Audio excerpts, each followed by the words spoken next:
Je reviens sur la dialectique causalité-cyclicité, en montrant qu'il y a une sorte de hiatus entre ces deux plans dans notre conscience. On a une sorte de schizophrénie.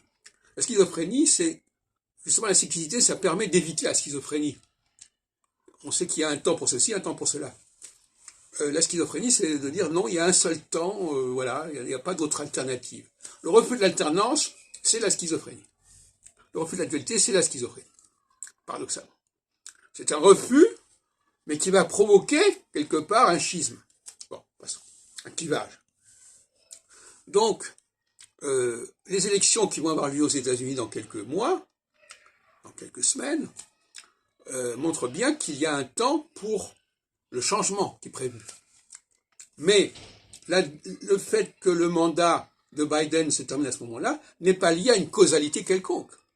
La seule causalité, c'est qu'il y a une constitution qui prévoit ça depuis la fin du XVIIIe siècle.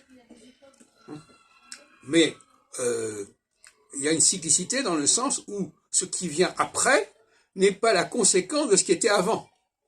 Or, c'est ça le problème de la cyclicité. La cyclicité, c'est qu'il n'y a pas de cause entre l'avant et l'après. Il y a un système qui prévoit qu'il y a alternance. Mais c'est à un autre niveau, ça se situe en amont. Mais en aval, il n'y a pas de cause majeure. Ce qui est en aval est impacté par le système en amont.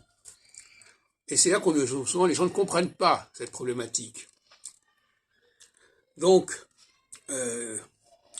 la causalité, au sens le premier du terme, c'est ce qui était avant provoque ce qui vient après.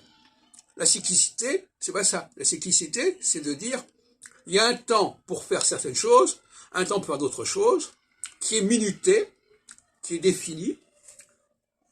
Pour les soutenances de thèse, autrefois on disait horas finita, c'est-à-dire qu'il y avait un temps prévu, une fois que ce temps est prévu, il y avait un compte à rebours, et puis voilà. Après, on passe à autre chose. De la même façon que le Shabbat, par exemple, il est déterminé par un certain signal, mais ce n'est pas la conséquence de ce qui était avant. Donc la notion de conséquence en cyclicité, c'est l'alternance des phases, alors qu'en causalité, c'est telle phase qui va générer littéralement telle autre phase. C'est pas complètement faux, d'une certaine manière, puisque le système prévoit qu'en effet, à un moment donné, il va y avoir saturation d'une phase, qu'on va passer à la phase suivante. Mais c'est quelque chose qui est prévu par avance, et ça n'a rien à voir avec une véritable causalité au sens premier du terme, au sens primaire du terme. Donc, ce qui manque beaucoup dans le discours sociopolitique actuel, c'est cette notion, cette capacité de distinguer la cyclicité et la causalité. Pourquoi? Parce que tout simplement, la causalité, on la connaît, on sait qu'il y a des événements, on sait qu'il y a d'autres événements, donc on va être tenté de les relier entre eux.